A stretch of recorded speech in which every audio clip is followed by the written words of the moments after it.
Hari ini sebelum kita memulaikan, kita akan berdoa.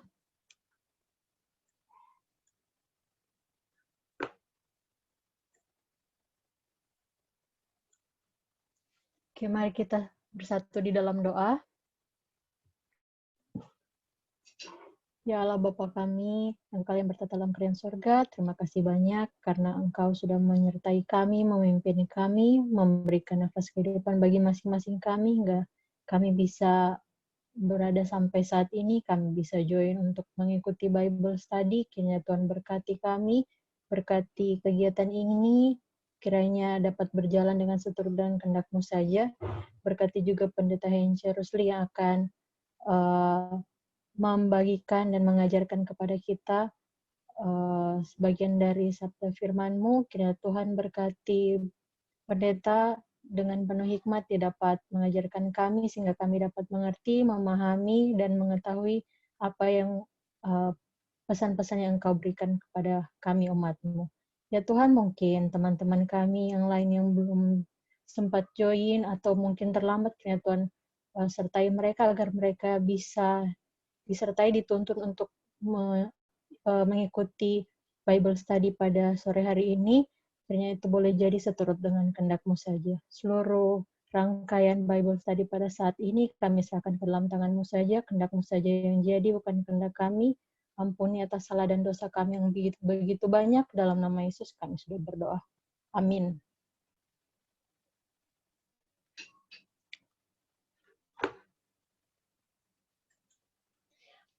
Oke, kita akan memulaikan Bible Study yang akan dibagikan oleh Pendeta Hence Rusli dengan judul Surat kepada 7 Jemaat.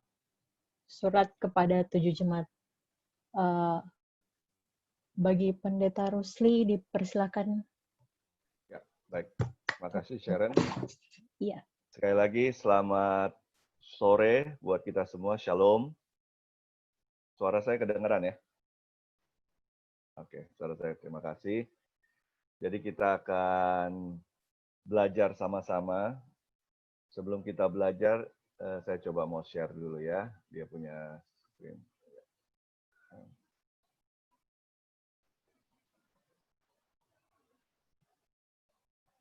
Ya, oke. Baik. Sebelum kita belajar, saudara-saudara sekalian, ada beberapa hal yang perlu jadi catatan buat kita terlebih dahulu. Yang pertama adalah apa yang kita pelajari di sore hari ini bersifat refreshment ya, penyegaran. Jadi nggak ada sesuatu yang baru ya, karena saya yakin saudara-saudari semua, baik orang tua maupun orang muda yang bergabung sore hari ini adalah para pelajar Alkitab yang tekun, yang giat, sehingga pasti pelajaran di sore hari ini juga sudah pernah dipelajari sebelumnya. Maka dari itu ini hanya bersifat menyegarkan kembali ingatan kita tentang pelajaran ini. Yang kedua, catatan yang kedua, secara pribadi saya bukan ahlinya ya dalam kitab Wahyu. Saya bukan ahlinya, tetapi saya bersyukur pada Tuhan pada saat menempuh pendidikan di Ayas, Filipina. Minor emphasis saya, kebetulan saya bisa mendapat pelajaran kitab Wahyu ini di sana. Lalu yang ketiga, apa yang saya sampaikan nanti ini bukan buah pemikiran saya sendiri, sebagian besar bukan buah pemikiran saya. Maka dari itu saya harus mengatakan dari awal referensi yang saya pakai untuk mengcompile pelajaran pada sore hari ini. Tentunya saya pakai silabus saya dulu pada saat saya kuliah. Lalu yang kedua, saya juga memakai pelajaran sekolah sahabat kita, karena kita ingat triwulan pertama 2019, kitab Wahyu ya, yang dikarang oleh Dr. Stefanovic. Lalu yang berikutnya saya juga memakai Amazing Facts di dalam judul bukunya Daniel dan Wahyu, Rahasia-Rahasia Nubuatan Alkitab. Dan sudah pasti yang paling utama saya pakai Alkitab dan tulisan Roh Nubuat. Ya, jadi ini aja. Jadi kalau nanti setelah selesai saya presentasi, Bapak, Ibu, Saudara-saudari mau tambahkan, silakan. Ya. Kalau ada pertanyaan pun silakan. Kalau bisa saya jawab saat ini, saya akan jawab. Kalau saya tidak sanggup menjawabnya, kesempatan mendatang saya akan menjawabnya. Baik, sebelum kita melanjutkan, saya undang sekali lagi kita untuk berdoa. Mari kita berdoa. Tuhan, kami anak-anak-Mu yang tergabung dalam Zoom sore hari ini siap untuk belajar firman-Mu. Berikan kami hikmat akal budi dari surga ya Bapa, sehingga pelajaran di sore hari ini tidak berlalu begitu saja, tapi ini dapat bersemayam di hati pikiran kami, dapat berguna bagi kami sebagai anak-anak Tuhan yang hidup di akhir zaman. Ampuni Tuhan segala dosa kami, dalam nama Tuhan Yesus kami sudah berdoa dan mengucap syukur. Amin. Baik, surat kepada 7 jemaat berdasarkan Wahyu pasal 2 dan pasal 3. Kita lihat dulu pendahuluan. Kita tahu bersama Yohanes menulis surat ini dari Pulau Patmos. Sebenarnya Yesus yang mengirimkan melalui Yohanes surat yang berisi 7 pekabaran kepada jemaat atau umatnya pada saat itu. Walaupun pekabaran tersebut adalah mengenai jemaat-jemaat di Asia pada zaman Yohanes, namun pekabaran itu juga secara nubuatan menggambarkan keadaan gereja sepanjang sejarah. Tuhan memperlihatkan kepada Yohanes beberapa misteri kehidupan dan perjuangan yang dia bawa. Pemandangan tentang tempat kudus ini memberikan dia jaminan akan kehadiran dan penjagaan Kristus. Satu jaminan yang Yohanes akan sampaikan kepada gereja-gereja, 7 gereja, dan juga kepada generasi Kristen dari awal hingga akhir sejarah dunia. Setiap pekabaran dibuat dari pola umum yang sama. Yesus mengidentifikasi dirinya. Nanti kita lihat tabel-tabel berikutnya ya, saudara-saudara sekalian, dengan cara yang sesuai akan kebutuhan jemaat atau zaman yang ditampilkan. Inti dari setiap pekabaran berisi pujian atas kekuatan rohani dari jemaat-jemaat. Ada juga kelemahannya disampaikan, ada juga nasihat untuk memperbaiki kelemahan tersebut, dan ada juga peringatan jika tidak diperbaiki. Dan tentunya janji bagi mereka yang menang. Yang menang yang dimaksud di sini adalah yang dapat mengatasi masalah-masalah yang disebutkan. Nah, sekarang kita melihat aplikasi pekabaran dari surat kepada 7 jemaat. Ada 3 aplikasi atau 3 penerapan. Yang pertama adalah sejarah. Pekabaran ini awalnya ditujukan kepada 7 jemaat yang terletak di kota-kota Asia yang makmur pada abad pertama. Orang-orang Kristen saat itu menghadapi tuduhan yang serius, khususnya di bawah pemerintahan kerajaan atau kekaisaran Romawi. Pada waktu itu penyembahan di kuil merupakan tanda kesetiaan, dan menyembah kaisar itu merupakan kewajiban. Saya sudah terangkan ini 2 minggu lalu pada saat pendahuluan kitab Wahyu. Karena dewa-dewi tidak bisa dilihat, jadi kekaisaran Romawi meminta rakyatnya menyembah raja yang bisa dilihat sebagai dewa. Lalu rakyat juga diminta untuk mengikuti acara-acara ritual penyembahan dewa-dewi. Nah, karena orang Kristen pada saat itu menolak untuk mengikuti acara-acara tersebut, maka mereka menghadapi pengadilan. Bahkan sering hukuman mati menjadi bagian orang-orang Kristen yang menolak perintah dari kekaisaran Romawi untuk menyembah berhala atau mengikuti ritual-ritual di kuil-kuil pada saat itu. Lalu yang kedua, aplikasi nubuatan. Kitab Wahyu, 2 minggu lalu juga kita sudah pelajari, adalah kitab nubuatan. Ya. Keadaan rohani di 7 gereja itu sesuai gambaran dengan keadaan rohani gereja Tuhan di generasi berikutnya. Pekabaran ini bertujuan untuk memberikan amaran, pandangan, gambaran keadaan rohani kekristenan dari abad pertama hingga akhir zaman. Lalu penerapan atau aplikasi yang ketiga adalah secara universal. Walau awalnya pekabaran ini ditujukan kepada 7 jemaat di Asia, tetapi pekabaran ini juga berisi pelajaran yang berlaku kepada umat Kristen di setiap zaman, termasuk di zaman kita sekarang. Dengan demikian, pekabaran ini mewakili tipe umat Kristen yang berbeda di tempat dan zaman juga yang berbeda. Nah, kita lihat sekarang komentar Roh Nubuat tentang surat kepada 7 jemaat ini. Di dalam buku Alfa Omega, jilid 7, halaman 484. Dalam pengalaman Rasul Yohanes di bawah penganiayaan, ada satu pelajaran yang mempunyai kekuatan dan penghiburan yang ajaib untuk orang Kristen. Allah, perhatikan ini, saya garis bawahi, Allah tidak menghalangi rencana dari orang jahat. Ya. Tetapi dia menyebabkan rencana mereka bekerja bagi kebaikan kepada mereka yang dalam ujian dan pertentangan mempertahankan kepercayaan dan kesetiaan mereka. Kita ketahui bersama latar belakang Rasul Yohanes dibuang ke Pulau Patmos karena dia memimpin jemaat pada saat itu menolak perintah Kaisar Domitian untuk menyembah Kaisar, untuk menyebut Kaisar Tuhan Allah, dan untuk tidak mengikuti acara ritual di kuil-kuil. Dan sesudah gagal untuk menggoreng Yohanes di kuali, itu ada di buku Roh Nubuat, lalu Domitian membuang Rasul Yohanes ke Pulau Patmos dengan harapan Rasul Yohanes akan mati di Pulau Patmos, pulau yang kering, pulau yang tandus. Dan Tuhan tidak menghalangi rencana itu.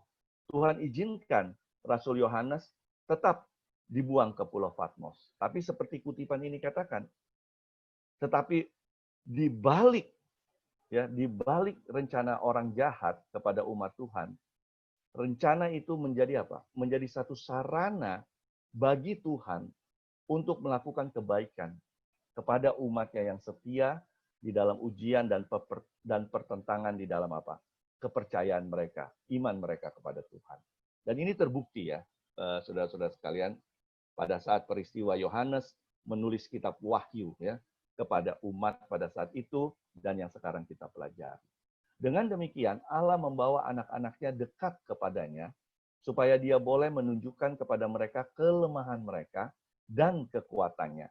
Dia mengajarkan mereka untuk bergantung kepadanya. Jadi Tuhan mengizinkan hal-hal tersebut terjadi, hal-hal yang tidak mengenakan terjadi dalam kehidupan kita, untuk menunjukkan apa kelemahan kita dan apa kekuatan Tuhan. Sehingga kita hidup selalu bergantung kepada Tuhan. Satu kutipan yang sangat bagus berkaitan dengan surat kepada 7 jemaat ini. Baik, kita masuk sekarang. Kita lihat peta yang ada ini, familiar ya. Kalau kita lihat Pulau Patmos, Yohanes ada di Pulau Patmos saat itu, dan Efesus adalah kota yang terdekat di pulau tersebut ya. Itu dia seperti huruf kurva ya, dia kurva begitu kita lihat ya. Jadi ke Efesus, nomor 2 Smyrna, Pergamus, Tiatira, Sardis, Philadelphia, dan Laodikia. Jadi pekabaran pertama di kota atau di jemaat yang paling dekat dengan Patmos. Kita lihat dulu latar belakang Efesus. Efesus adalah ibu kota dan kota terbesar di wilayah Roma di Asia yang terletak di jalur perdagangan utama. Sebagai pelabuhan utama Asia, kota ini merupakan pusat perdagangan dan agama yang sangat penting. Jadi kota besar, ibu kota ya, di wilayah Roma. Efesus dipenuhi dengan bangunan seperti kuil yang dikenal kota 1000 kuil. Efesus ini dikenal dengan kota 1000 kuil. Dan biasanya orang-orang di Efesus menyembah Dewi Diana. Dewi Diana ini adalah dewi kesuburan. Jadi kuil-kuil yang jumlahnya banyak ini sebagian besar adalah untuk menyembah Dewi Diana. Lalu ada teater di situ, ada gymnasium, tempat permandian. Mungkin kalau zaman sekarang kita sebut spa kali ya, tempat permandian. Dan juga ada pelacuran di kota tersebut. Kota ini juga dikenal sebagai kota sihir, kota seni, dan tempat-tempat yang tadi kita lihat menjadi kebejatan moral dan juga tahayul. Tetapi gereja Kristen yang paling berpengaruh di provinsi itu adalah di Efesus ya. Dan kita bisa lihat ya, 2 kali Rasul Paulus juga datang ke Efesus untuk menginjil. Kalau kita lihat di dalam sejarah kehidupan penginjilan Rasul Paulus. Nah, kita lihat berikutnya. Nah, ini dia secara garis besarnya. Nanti Bapak Ibu pasti sudah bisa baca di Alkitab masing-masing ya. Apa yang saya tulis ini tabel-tabelnya, periodenya dari tahun 31 sampai 100 AD sesudah Masehi maksudnya. Lalu nama Yesus, ada julukannya, ada pujiannya di situ ya. Lalu ada celaan karena sudah meninggalkan kasih mula-mula, sudah jatuh ya. Lalu ada nasihat supaya bertobat, supaya kasih mula-mula itu tetap ada. Hukumannya adalah kaki dian, terang Tuhan diambil. Lalu kalau orang yang menurut, orang yang dapat mengatasi masalah, bersama Tuhan, dia akan makan pohon kehidupan. Nah, pada awalnya orang-orang Efesus terkenal dengan kesetiaan dan kasih mereka. Kita bisa lihat di Efesus 1 ayat 15 dan 16. Coba boleh tolong anak muda baca, siapa? Mau baca Ingrid, Michelle, atau siapa yang bergabung? Untuk tolong anak muda, salah satu anak muda, baca di Efesus 1 ayat 15-16, supaya jangan suara saya aja yang terdengar sendirian selama 30-40 menit depan. Boleh salah satu anak muda yang ada di Zoom ini membaca di Efesus 1 ayat 15 dan 16. Efesus 1 ayat 15 dan 16. Karena itu, setelah aku mendengar tentang imanmu dalam Tuhan Yesus dan tentang kasihmu terhadap semua orang kudus, aku pun tidak berhenti mengucap syukur karena kamu. Dan aku selalu mengingat kamu dalam doaku. Iya.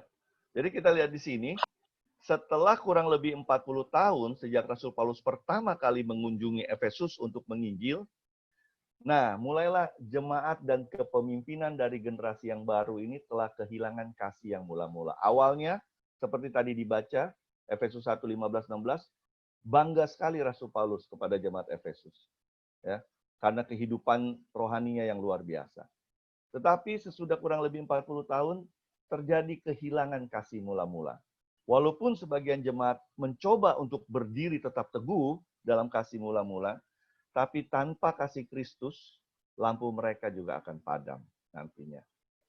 Nah, ini yang dilihat di sini. Apa yang dialami jemaat Efesus juga terjadi di jemaat lain di abad pertama. Jadi bukan cuma Efesus yang mengalami hal ini.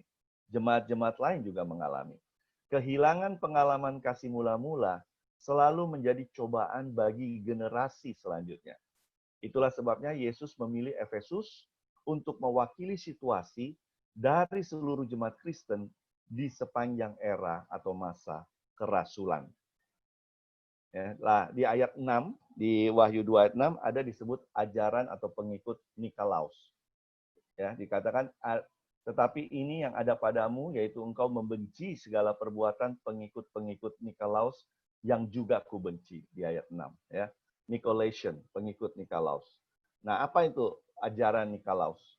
Nah, ajaran Nikolaus adalah dia membawa orang-orang kafir, ya seperti tadi saya sudah katakan, 1000 kuil ya, kota 1000 kuil, ke dalam agama Kristen, tapi mengizinkan mereka tetap hidup menjalankan adat istiadat kebudayaan lama mereka. Jadi ada kompromi, ada penggabungan antara tata cara ibadah di kuil dimasukkan ke dalam gereja dan itu diizinkan.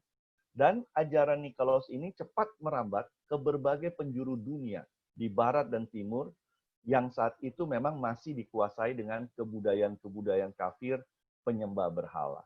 Jadi inilah yang dimaksud dengan ajaran Nikolaus, yaitu mengajarkan, pengikutnya mengajarkan pendamaian doktrin-doktrin Kristen dengan tradisi budaya kafir yang mereka injili. Nah, ini komentar Nubuat.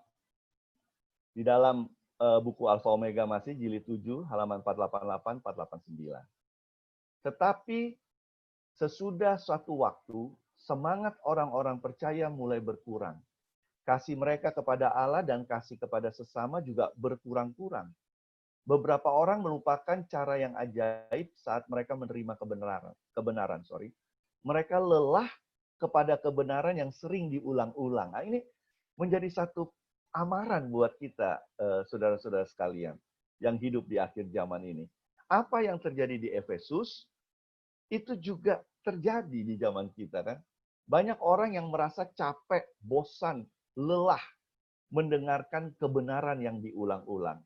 Bagi kita, ya, di gereja kita, mungkin kalau bicara sabat diulang terus, bosan. Orang bilang, bosan lah. Untuk apa sih sabat? Kita udah tahu kok dari kita kecil sampai kita udah umur seperti ini, seperti saya sudah mau 50 tahun, sampai umur mau 50 tahun, sudah tahu kok tentang itu. Kenapa sih harus diulang-ulang? Kita juga lihat pelajaran sekolah sahabat kita, banyak topik yang diulang-ulang. Ya, banyak topik yang diulang-ulang.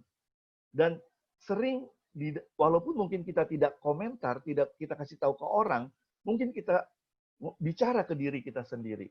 Kenapa sih harus diulang-ulang pelajaran ini tentang Daniel, tentang Wahyu, tentang iman, tentang sabat, tentang makanan, minuman. Ya, Kenapa harus diulang-ulang? Sering kita lelah, bosan. Nah, kita lihat di sini.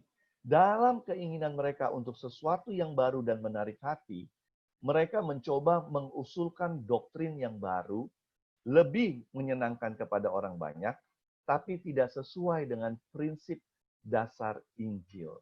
Nah, ini dia. Kebanyakan yang terjadi adalah mencoba sesuatu yang baru yang menarik hati, yang lagi happening, kata anak muda. Lagi happening nih, ini harus dibuat. Sebenarnya tidak salah, asalkan tetap sesuai dengan prinsip dasar Injil. Ya kan?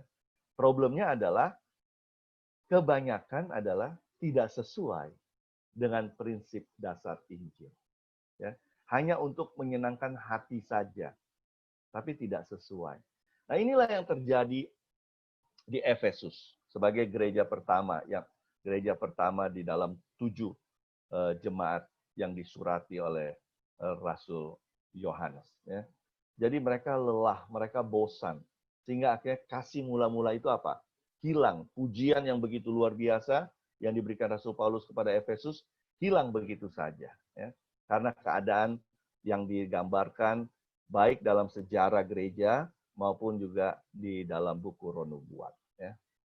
Baik, sekarang Smyrna. Smyrna, kota kedua adalah kota yang indah, kota yang kaya, menjadi pusat ibadah juga yang diperintahkan kekaisaran Romawi.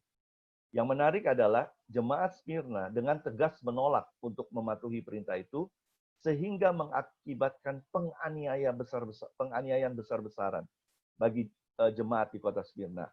Bahkan tidak sedikit yang mengalami kematian. Nah, kalau kita lihat tabel sesuai dengan ayat 8:11 pasal 2, ya, periodenya kita lihat di situ, ya, susah dan miskin, kaya secara rohani, tapi difitnah. Celaannya tidak ada, hukumannya tidak ada, upahnya ada, mahkota kehidupan dan tidak mengalami kematian kedua. Ya. Jadi jemaat yang kedua ini, jemaat Smyrna, walaupun dianiaya, mereka tetap mempertahankan imannya. Ya, mereka tetap mempertahankan imannya. Mati sekalipun, mereka tetap mempertahankan imannya. Sehingga kita bisa lihat ada pujian, ada nasihat, dan juga ada upah di sana. Nah, yang menarik adalah di Wahyu pasal 2 ayat 10 tentang Smyrna. Dikatakan, jangan takut terhadap yang harus engkau derita, sesungguhnya iblis akan melemparkan beberapa orang dari antaramu ke dalam penjara supaya kamu dicobai dan kamu akan beroleh kesusahan selama 10 hari. Nah, ini saya garis bawahi, kesusahan selama 10 hari. Apa ini maksudnya? Kesusahan selama 10 hari. Sejarah mencatat bahwa pekabaran kepada jemaat Smyrna berlaku pada jemaat di era Rasul ketika orang Kristen dianiaya oleh kekaisaran Romawi. 10 hari yang dimaksud di Wahyu 2 ayat 10 menunjukkan 10 tahun penganiayaan dari Kaisar Diocletian. Itu bermula di tahun 303 dan berakhir di tahun 313. Berakhir ketika Kaisar Konstantin mengeluarkan Edict of Milan atau disebut Surat Edaran Milan yang memberikan kebebasan beragama kepada orang Kristen. Jadi 10 hari yang dimaksud di Wahyu 2 ayat 10 adalah 10 tahun. Kita juga ingat ya, pelajaran sekolah sahabat kita hari ini ya, bicara juga soal 1 hari sama dengan 1 tahun ya, sesuai bilangan 14 ayat 34 dan Yehezkiel 4 ayat 6. Ya, jadi nubuatan 10 hari, 10 tahun adalah penganiayaan di bawah kekaisaran Diocletian di tahun 303 sampai 313, berakhir saat Kaisar Konstantin memberikan surat edaran Milan untuk memberikan kebebasan kepada orang Kristen. Yang ketiga, Pergamus. Pergamus adalah kota pusat penyembahan dewa Asclepius. Asclepius ini adalah dipercaya dewan penyembuh Yunani, dewa penyembuh Yunani, yang biasanya dilambangkan dengan ular. Ya. Saya mungkin itu ada hubungannya juga ya, apotik kita lihat lambangnya ular ya, penyembuh ular. Orang datang dari seluruh tempat ke kuil Asclepius untuk disembuhkan. Jadi Pergamus ini mempunyai peranan penting dalam mempromosikan penyembahan kaisar yang diwajibkan. Pelajaran kita 2 minggu lalu ya, penyembahan kaisar itu diwajibkan. Nah, kita lihat periodenya di sini. ada pujian, ya, tapi ada juga celaan, ada nasihat, ada hukuman, tapi juga ada upah, ya, ada reward yang akan diberikan kepada yang setia. Nah, di ayat 14 ada disebut menganut ajaran Bileam. Di Wahyu 2 ayat 14. Tapi aku mempunyai beberapa keberatan terhadap engkau, diantaranya ada beberapa orang yang menganut ajaran Bileam, yang memberi nasihat kepada Balak untuk menyesatkan orang Israel, supaya mereka makan persembahan berhala dan berbuat zina. Jadi ada ajaran Bileam disebutkan di situ, yaitu kembali kurang lebih sama dengan Nikolaus, ya, yaitu menggabungkan kekafiran dengan kekristenan, ya, mengizinkan orang makan makanan bekas persembahan berhala dan mengizinkan orang untuk berbuat zina. Nah, sekarang boleh dibaca anak muda, boleh salah satu anak muda tolong baca di 2 Petrus 2 ayat 15. Silakan. Siapa saja anak muda boleh tolong baca.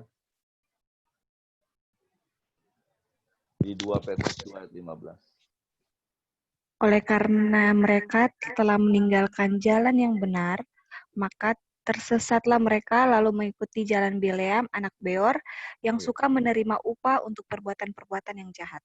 Iya, jadi kita tahu ya, Bileam ini adalah nabi, sebagai nabi Tuhan, tapi dia mau menerima suap dari Raja Balak. Ya. Dia mau membelot. Ya. Dia yang harusnya memberkati umat Tuhan, dia mau mengutuk umat Tuhan. Demi apa? Demi harta. Ya, kita tahu cerita itu ya, keledainya yang bisa bicara. Jadi ajaran Bileam adalah agama dan kekafiran dicampur adukan sehingga muncul kemurtatan besar di gereja. Sebagian orang Kristen di Pergamus menghadapi godaan dari luar dan dari dalam. Ada ajaran Nikolaus, tadi sudah kita lihat. Seperti juga Bileam yang telah murtad dan menarik orang Israel untuk melakukan dosa terhadap Tuhan dalam perjalanan ke tanah yang dijanjikan. Kita tidak usah baca karena isinya kurang lebih sama dengan yang tadi dibaca di dalam 1 Petrus. Walaupun ada sebagian jemaat tetap setia, namun penurunan rohani dan kemurtatan meningkat di dalam gereja. Tetap masih ada yang setia, tetapi penurunan rohani, kemurtatan meningkat tajam ya, di dalam gereja pada saat itu. Nah, di ayat 17 ada kata mana, batu putih, dan nama baru. Ya, di Wahyu 2 ayat 17. Apa itu artinya? Yang pertama, mana adalah roti dari surga. Kita tahu sejarah itu mengartikan kehidupan baru dari Yesus Kristus. Ini adalah upah ya bagi orang-orang yang bertahan setia pada Tuhan. Kedua, batu putih berarti hadiah atau pahala, upah khusus bagi umat tebusan. Dan yang ketiga, nama baru adalah tabiat baru yang akan dialami secara pribadi. Ya, jadi inilah yang bisa didapat oleh umat Tuhan pada saat itu yang apa? Yang setia, yang mempertahankan imannya. Baik, sekarang jemaat yang keempat, Tiatira.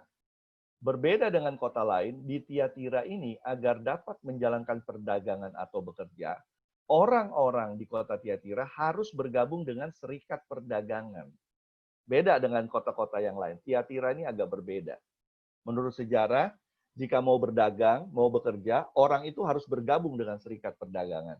Yang menjadi masalah adalah anggota serikat perdagangan diwajibkan menghadiri upacara ritual penyembahan dewa dan mengambil bagian dalam ritual di kuil. Ini yang terjadi dengan orang-orang di kota Tiatira. Jadi dilema ya, dilema. Saya juga tidak terbayang kalau seandainya kita hidup di zaman Tiatira ini menjadi orang Tiatira. Saya pikir dilema yang sangat besar ya. Kalau tidak masuk serikat perdagangan, tidak bisa bekerja, tidak bisa berdagang. Tapi kalau masuk, wajib untuk menghadiri upacara ritual penyembahan dewa.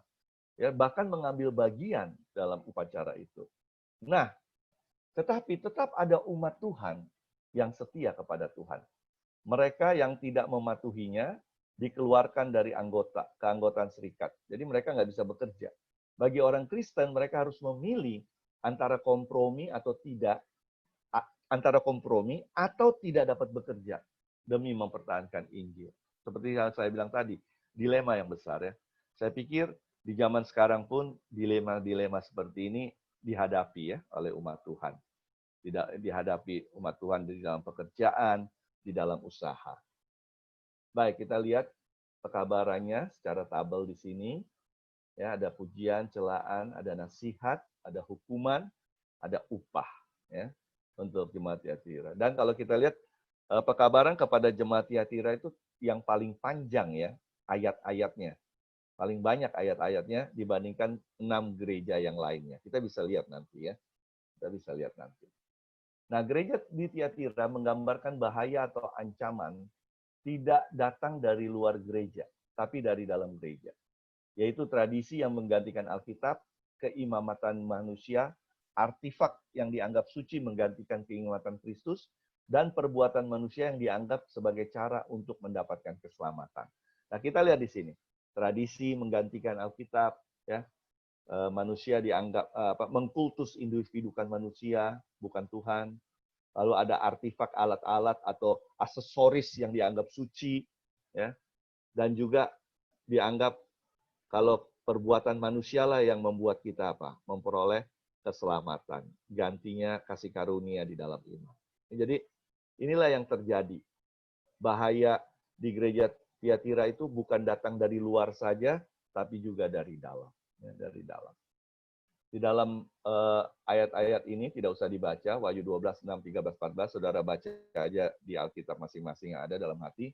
Mereka yang tidak dapat menerima pengaruh yang jahat telah dianiaya dan dibunuh selama berabad-abad gereja yang benar berlindung di padang belantara. Yesus Kristus memuji jemaat Tiatira karena iman, kasih, pelayanan mereka di dalam masa reformasi gereja yang mengajak umat kembali kepada kebenaran Alkitab. Walaupun jemaat Tiatira banyak sekali yang berkompromi dengan imannya, tetapi Yesus tetap memuji beberapa jemaat di Tiatira yang tetap setia, ya, dalam iman, dalam kasih, dalam pelayanan mereka, untuk mengajak orang-orang kembali kepada kebenaran Alkitab. Nah, ada janji Kristus di dalam ayat 27-28, dikatakan ada tongkat besi, tembikar, tukang periuk, ya, dan dikaruniakan bintang timur. Apa aja ini maksudnya? Bintang timur adalah lambang dari Yesus, sudah pasti. Barang dari tembikar, kalau dipukul dengan tongkat yang ujungnya dilapisi besi, pasti akan hancur berkeping-keping. Artinya ini juga kerajaan yang melawan Kristus juga akan hancur. Ini kalau kita ingat mimpi Raja Nebukadnezar, ya. Terakhir adalah batu yang datang menghancurkan patung itu. Ya. Jadi inilah adalah satu kiasan yang diambil oleh Rasul Yohanes. Sedangkan upah memerintah bersama Kristus di dalam kerajaan surga dijanjikan kepada mereka yang tetap teguh di dalam iman. Nah, ada komentar nubuat lagi di sini. Tetapi tangan Tuhan sedang bergerak dengan tidak kelihatan dalam kegelapan. Dalam pemeliharaan Allah, Yohanes ditempatkan di mana Kristus dapat memberikan padanya satu wahyu yang mengherankan tentang dirinya, diri Tuhan, dan tentang kebenaran ilahi untuk menerangi sidang-sidang. Jadi saudara-saudaraku sekalian, walaupun di zaman-zaman tersebut, baik Smyrna, baik Pergamos, Tiatira, sepertinya banyak umat Tuhan yang tanda kutip murtad, yang berkompromi dengan imannya, ya, tapi tetap ada terang Tuhan yang menyinari kehidupan umat Tuhan. Dan itu berlangsung sampai sekarang. Walaupun kita lihat dalam sejarah gereja banyak terjadi secara umum, ya, terjadi penganiayaan dan sebagainya, tapi tetap terang Tuhan itu selalu menyertai umat Tuhan yang yang setia. Itu adalah janji yang Tuhan berikan. Sekarang jemaat yang kelima, jemaat Sardis, mempunyai sejarah yang gemilang, namun pada zaman Roma, kota ini kehilangan martabatnya, dan sejarah yang gemilang itu hanya tinggal sejarah masa lalu saja. Ini dia apa yang terjadi di Sardis, ya. Yang menarik adalah pakaian putih, ada di kitab kehidupan nama yang diakui di hadapan Bapa dan malaikat. Ayat 5 di pasal 3. Pakaian putih, nama di dalam kitab kehidupan. Pakaian putih melambangkan sifat dan tabiat yang tidak binasa, yang dimiliki umat tebusan. Sedangkan nama yang tertulis di kitab kehidupan melukiskan jaminan keselamatan. Seluruh umat mengakui bahwa jalan Yesus adalah kebenaran dan keadilan. Walaupun ada beberapa jemaat setia di Sardis, namun secara umum gereja ini ditegur karena kelesuan rohani. Ya. Ini bisa dilihat bahwa gereja merosot ya di tahun ini karena peningkatan dari rasionalisme dan sekularisme. Banyak orang merasa bahwa jika tidak masuk logika, ajaran firman Tuhan ditolak. Dan banyak orang yang memisahkan ajaran firman Tuhan ya di dalam sekularisme, hal-hal yang sekuler. Baik, sekarang yang keenam, Philadelphia, artinya persaudaraan, kasih persaudaraan. Kota ini terletak di jalur perdagangan dan berfungsi sebagai pintu masuk ke dataran tinggi yang besar dan subur. Penggalian menunjukkan bahwa kota ini adalah pusat kesehatan dan penyembuhan, tapi kota ini juga rawan gempa. Ini dia, sama seperti Smyrna, Philadelphia dia tidak ada celaan, dia tidak juga ada hukuman. Ya. Menuruti firman Tuhan, tidak menyangkal nama Tuhan. Pada tahun 1750 sampai 1844, kalau kita baca sejarah gereja, kebangunan rohani melanda di Inggris, Prancis, dan Amerika. Nah, hal ini memicu jangkauan misionaris ke berbagai negara di beberapa bagian dunia. Ditambah juga didirikannya lembaga Alkitab di tahun 1804, juga didirikan rumah-rumah yatim dan juga perguruan tinggi gereja. Orang Kristen di Inggris dan Amerika juga meminta penghapusan perbudakan pada saat itu. Dan yang menarik adalah ini, saudara-saudara. Semua gerakan ini merupakan inisiatif dan keterlibatan dari kaum awam. Ya. Jadi luar biasa, jemaat ini yang terlibat aktif. Bekerja sama antar gereja dan mereka juga mengorbankan diri. Rela untuk berkorban. Ya, rela untuk berkorban. Nah, sekarang yang terakhir, jemaat yang terakhir adalah Laodikia. Laodikia ini adalah kota kaya, terkenal dengan industri sutra, ya bahan sutra. Lalu juga perbankan. Perbankan dalam hal ini pada zaman itu emas, ya, memegang sejumlah besar emas. Dan juga ada sekolah kedokteran yang menghasilkan salep mata yang terkenal. Jadi Laodikia ini adalah kota di mana penduduknya makmur, ya. Rakyatnya percaya diri. Sekitar tahun 60 sesudah Masehi terjadi gempa bumi, memusnahkan kota, tetapi rakyat menolak bantuan dari kerajaan karena mereka merasa mereka punya semuanya untuk apa? Memperbaiki kota mereka. Jadi benar-benar percaya diri orang-orang Laodikia dengan apa yang mereka miliki. Industri sutra, perbankan, mempunyai produksi salep mata yang terkenal pada saat itu. Makmur kehidupannya. Nah, fakta menarik di Laodikia adalah kondisi jemaat di Laodikia sama persis dengan kondisi alamnya. Karena di keadaan air di Laodikia, faktanya kota Laodikia tidak memiliki sumber air. Jadi kebutuhan air itu tergantung dua kota, di sebelah atas dan bawah, utara dan selatan. Kota Hierapolis di atas dan Kolose di bawah, di selatan. Jadi air yang mengalir dari Hierapolis itu air panas. Sedangkan air yang mengalir dari Kolose itu air dingin. Jadi pada saat keduanya bertemu, bercampur di kota Laodikia, dia di tengah-tengah, air itu menjadi suam-suam kuku. Jadi hangat gitu ya. Jadi suam-suam kuku.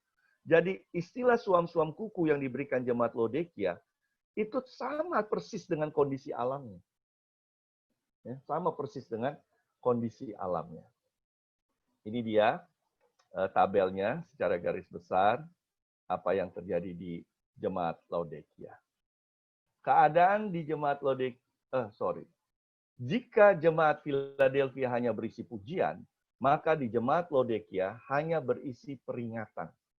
Yesus tidak menegur Laodikia karena dosa, kesesatan, atau kemurtatan. Masalah Laodikia adalah merasa puas diri yang membawa kepada kelesuan rohani. Mereka kan percaya diri, kan? Makmur kehidupan mereka dengan apa yang mereka miliki. Seperti air yang sampai di kota itu, mereka tidak sejuk, tidak panas, tapi suam-suam kuku. Ya, jemaat Laodikia ditetapkan menjadi model gereja di akhir zaman yang ada pada masa pergerakan politik, agama, dan gejolak sekuler. Dan juga akan mengalami tantangan yang tidak dialami oleh generasi sebelumnya. Ya. Dan ada yang menarik adalah Tuhan Yesus katakan, aku datang seperti pencuri. Berbahagialah dia yang berjaga, memperhatikan pakaiannya, supaya ia jangan berjalan dengan telanjang dan jangan kelihatan kemaluannya. Di ayat 18 menjadi menarik karena ada 3 hal yang disebut di situ. Pertama adalah emas yang dimurnikan, kedua pakaian putih, ketiga minyak untuk melumas mata. Ini cocok karena mereka punya salep mata, produksi salep mata yang terkenal pada saat itu. Emas adalah iman yang diuji dalam api, itu sesuai dengan 1 Petrus 1 ayat 7. Ya, pakaian putih adalah kebenaran Kristus, itu sesuai dengan Yesaya 61 ayat 10. Minyak pelumas adalah Roh Kudus, sesuai dengan Efesus 1 ayat 17 dan 18. Jadi dalam hal ini Kristus menunggu setiap umat manusia untuk membuka pintu hati mereka atas kehadirannya. Nah, Bapak Ibu sekalian, di dalam penulisan kitab-kitab baik Perjanjian Lama dan Perjanjian Baru, kalau kita lihat Alkitab kita bahasa Indonesia atau bahasa Inggris, itu tidak akan terlihat. Tapi kalau kita mempunyai kesempatan untuk belajar dalam bahasa asli, bahasa Ibrani atau Yunani, ada istilah yang disebut chiasme, atau bahasa Inggrisnya chiasm, ya, chiastic. Chiasme ini adalah, kalau ditanya apa artinya, adalah ini seperti sebuah bentuk puisi atau sastra yang dari huruf-hurufnya memperlihatkan logika orang-orang yang saat itu menulis baik di Ibrani maupun Yunani. Kenapa itu menjadi penting? Karena ini menjadi satu alur cerita yang menarik. Menjadi alur cerita yang menarik, dan pekabarannya pun menjadi menarik. Sekali lagi saya katakan, mungkin kalau dalam bahasa kita, bahasa Indonesia atau bahasa Inggris, tidak terlalu terlihat chiasme ini. Tapi kalau dalam bahasa aslinya, terlihat. Nah, contoh chiasme yang sangat menarik adalah chiasme di 7 gereja ini. Nah, saya kasih tunjuk kepada Bapak Ibu sekalian. Nah, ini dia yang disebut chiasme. Kita lihat. Ada A, B, C, D, C, B, A. Ya. Efesus, kita sudah pelajari tadi, kehilangan gairah rohani. Sama dengan Laodikia. Kalau Efesus kehilangan gairah rohani, kasih mula-mula hilang. Laodikia kehilangan gairah rohani karena suam-suam kuku. Lalu kita lihat bagian B. Smyrna, setia dia dalam penganiayaan. Tetap setia, dipuji oleh Tuhan. Tidak ada celaan, pujian yang ada. Philadelphia sama, tetap setia dalam pencobaan. Lalu kita lihat Pergamus dan Sardis, C. Pergamus kita pelajari. Ada yang setia, banyak yang apa? Berkompromi imannya. Sama juga di Sardis. Walaupun ada yang kompromi, tapi ada juga yang sebagian yang apa? Yang setia. Dan pusatnya adalah di pekabaran D, Tiatira, yaitu keselamatan bagi umat yang sisa. Karena kita tahu penganiayaan besar-besaran ada di zaman itu, ya, untuk orang Kristen, sehingga jutaan orang Kristen meninggal, dan ada keselamatan bagi orang-orang yang tetap bertahan, ya, yang disebut the remnant, ya, salvation for the remnant, ya, keselamatan bagi umat yang sisa. Nah, inilah yang disebut dengan chiasme. Maka dari itu sebenarnya menarik kalau kita mempelajari firman Tuhan, Alkitab, bukan cuma ada di Wahyu ya, di buku-buku lain pun ada. Bagaimana kita bisa melihat para penulis Alkitab itu memiliki nilai seni atau sastra yang cukup tinggi ya, sehingga mereka bisa buat alur cerita seperti ini luar biasa, ya, seperti yang terjadi dengan pekabaran 7 gereja atau gambaran keadaan 7 gereja ini, chiasme ini. Nomor 1 dan nomor 7 sama-sama kehilangan gairah rohani. Nomor 2 dan nomor 6 sama-sama dipuji, setia, walaupun dianiaya dalam pencobaan. Nomor 3 dan nomor 5, sebagian setia, sebagian tidak. Dan yang di tengah, Tiatira, bagi yang bertahan sampai akhir, umat yang sisa, ada apa? Ada keselamatan. Ya, ada keselamatan. Nah, ini adalah 7 berkat. Harus saya perlihatkan, karena inilah bagian yang menguatkan kita. Ya, walaupun kehidupan gereja-gereja pada saat itu ada yang berkompromi, ada yang tetap setia dan sebagainya, tapi setiap gereja ada berkat di sana. Ya, Wahyu 2 ayat 7, makan pohon kehidupan. Di Wahyu 2 ayat 11, maaf, Wahyu 2-nya saya nggak tulis, tidak akan menderita apa-apa oleh kematian kedua. Ya, kematian kedua ya, maksudnya dia tidak mengalami kematian kedua, dia masuk surga. Lalu di jemaat Pergamus ada dapat mana, batu putih dan nama baru. Tadi kita sudah singgung. Ya. Lalu berkat di Tiatira mempunyai kuasa atas bangsa-bangsa. Berkat di Sardis pakaian putih dan Yesus akan mengaku nama kita di hadapan Bapa. Di Philadelphia berkatnya menjadi tiang di dalam bait suci Allah. Dan di Laodikia walaupun suam-suam kuku ya, tapi bagi barang siapa yang setia menang, dia akan kedudukan bersama dengan aku di atas takhtaku.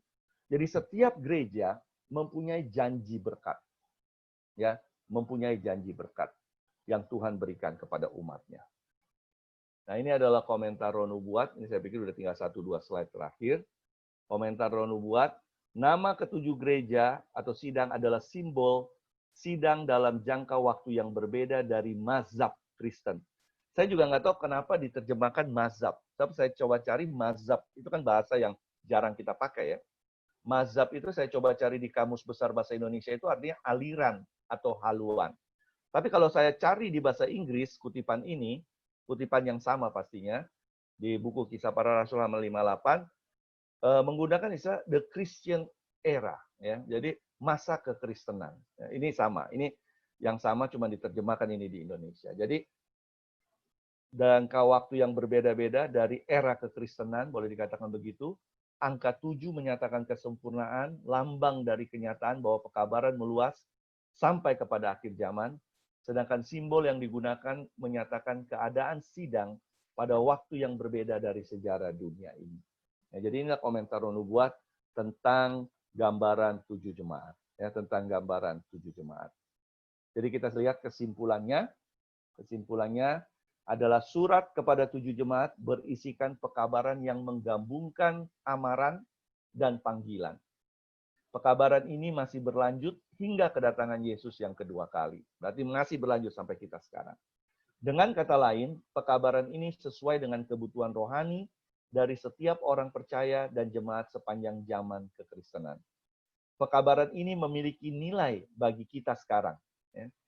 Sebagian mungkin lebih berlaku daripada bagian yang lain. Maksudnya, sebagian pekabaran di 7 gereja itu mungkin lebih berlaku di zaman itu. Ya, bukan pada zaman kita. Tetapi, nah ini dia. Tetapi secara keseluruhan, pekabaran atau surat kepada 7 jemaat ini layak untuk kita pelajari sebagai umat Tuhan yang hidup di akhir zaman. Untuk apa? Ini dia. Untuk mendapat amaran dan juga apa? Panggilan. Supaya kita mengetahui amaran dan juga panggilan. Hal-hal yang terjadi mulai dari Efesus, Smyrna, Pergamus, Tiatira, Sardis, ya, Philadelphia dan Laodikia, ya, ini adalah gambaran sejarah kekristenan umat Tuhan sampai pada zaman kita. Dan memang pekabaran ini layak untuk kita pelajari. Walaupun mungkin ada sebagian pekabaran itu lebih bermanfaat pada zaman itu. Tapi secara keseluruhan, pekabaran ini layak untuk kita pelajari untuk mengingatkan kita sebagai umat Tuhan. Apa yang harus kita lakukan supaya kita tetap setia sampai dia datang yang kedua kali. Saya pikir itu saja pelajaran di sore hari ini. Terima kasih sudah mengikutinya ya bersama-sama. Slide-slide yang coba saya compile. Jika ada tambahan, saya persilahkan. Atau pertanyaan, saya persilahkan.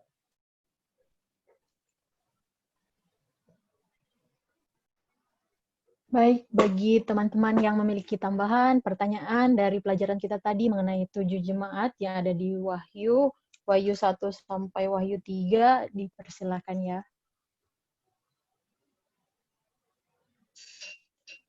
Ya, ini ada pertanyaan bilang, apakah materi bisa didapatkan? Bisa. Nanti saya akan kasih ke host, ke Michelle, lewat email. Nanti Ibu, siapa ini namanya? Fembriani Imelda ya. Nanti tinggal minta aja ke Michelle. Nanti saya kasih lewat bahan ini. Saya akan share ke email ke Michelle atau ke Ingrid. Nanti Febriani Imelda boleh minta ke mereka. Lalu yang kedua dari John ya. Di akhir zaman kita digambarkan jemaat Laodikia? Apakah kemakmuran atau materi berpengaruh besar dengan kondisi keimanan kita? Saya pikir kita masing-masing kita bisa menilainya ya. Apakah di zaman sekarang kemakmuran dan materi berpengaruh besar dalam kondisi keimanan kita. Kalau dilihat secara garis besar, sangat berpengaruh ya. Sangat berpengaruh. Karena memang gambaran suam-suam kuku itu menjadi bagian gereja kita di akhir zaman. Kita ya mungkin selama 3 bulan terakhir ini karena kita terhalangi atau terbatas dengan COVID-19 ya. Jadi masing-masing kita di rumah, kita mempunyai waktu lebih banyak di rumah, meluangkan waktu lebih banyak untuk mempelajari firman Tuhan karena kita di rumah. Tapi dulu pada saat kita belum seperti sekarang, dalam arti kita masih normal dulu, yang bekerja, yang berkuliah, yang punya usaha, saya pikir cukup sulit ya meluangkan waktu untuk belajar firman Tuhan setiap hari ya.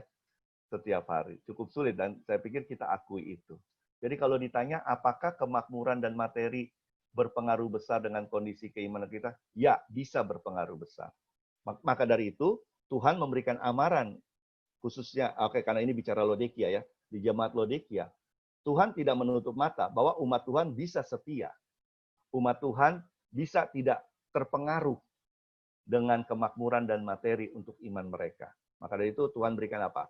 Berikan hal-hal yang harus dilakukan dan juga apa? Dan juga reward-nya. Lalu yang berikutnya, contoh kehidupan suam kuku yang terjadi di jemaat Laodikia. Apa yang perlu kita waspadai sekarang agar tidak dimuntahkan? Kalau contoh kehidupan suam-suam kuku yang terjadi di jemaat Laodikia, tadi kayaknya saya sudah sampaikan ya. Coba saya ulang pakai screen ya, supaya lebih jelas lagi. Boleh saya ini screen lagi ya? Oke, sebentar. Sepertinya tadi sudah ada jemaat, kita masuk ke jemaat Laodikia. Jemaat Laodikia. Ini dia. Ya.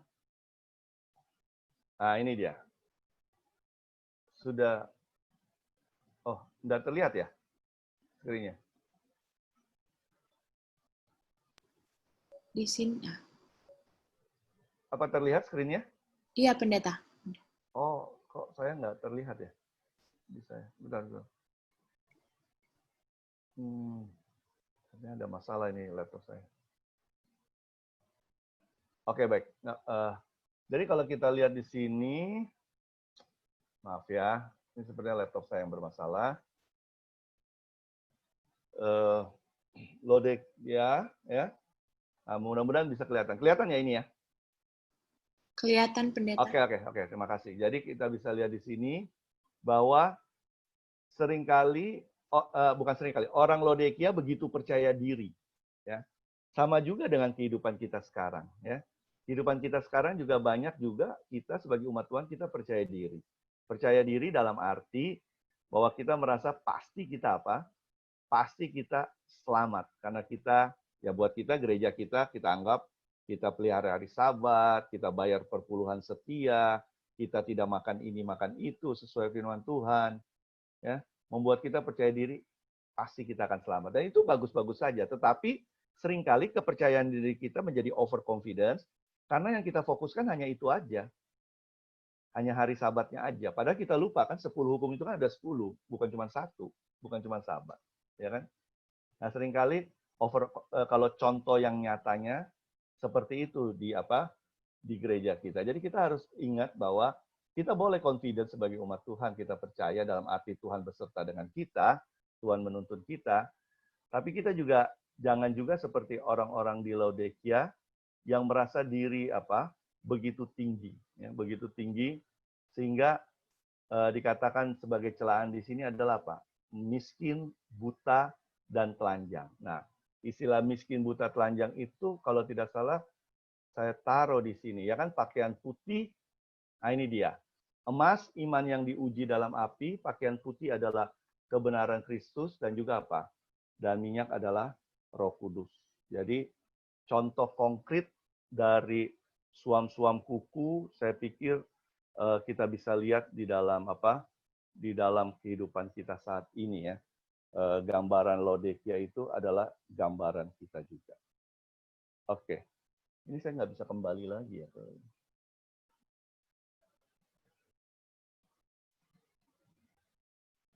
Baik. Ada lagi? Oke, apakah masih ada pertanyaan atau Siapa tahu mungkin ada tambahan. tambahan? Iya, siapa Iya. tahu ada tambahan, silakan. Kalau ada tambahan.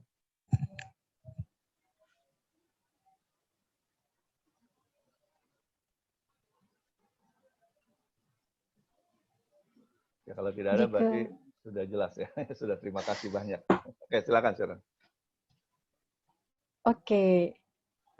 Masih diberikan kesempatan bagi yang masih ingin bertanya atau berikan tambahan, bisa melalui chatting di grup Zoom grup chat atau bisa secara langsung, bisa di unmute.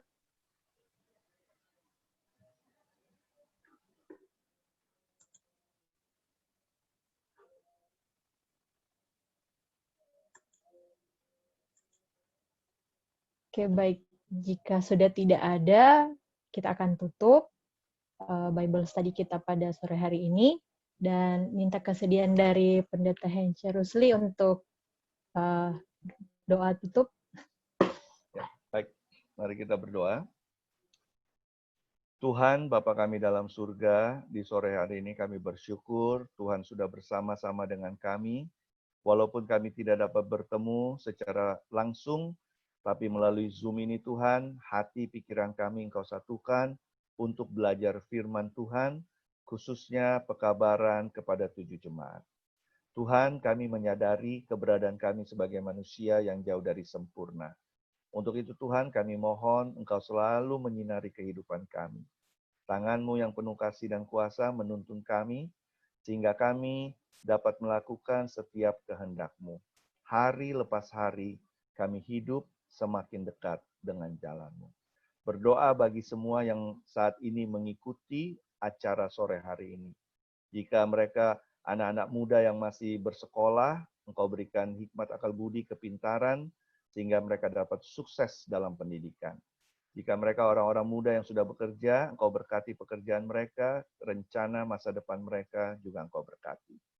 Jika yang bergabung ada orang-orang tua, juga kami mohon Engkau berkati di dalam pekerjaan usaha, di dalam keluarga masing-masing. Biarlah Tuhan yang terbaik, yang terindah menjadi milik kami semua. Ampuni Bapa segala dosa kami. Doa ini semua dialaskan di dalam nama Tuhan Yesus yang telah menjadi juru selamat kami. Amin. Oke, terima kasih Pendeta Rusli yang sudah membagikan kepada kita pelajaran tentang 7 jemaat pada sore hari ini. Terima kasih juga pada partisipan yang sudah gabung bersama-sama dengan kami untuk pelajaran pada sore hari ini. Terima kasih, sampai bertemu di Bible Study selanjutnya. Jadi setiap hari jam 12 ada seri Bible Study, nanti akan diinfokan di grup, di akun Instagram ataupun akan di-share di WA. Terima kasih semua, terima kasih Pendeta, terima kasih partisipan. Tuhan berkati, bye-bye. Tuhan memberkati bagi kita semua. Ya, makasih semua. Terima kasih Pendeta. Makasih.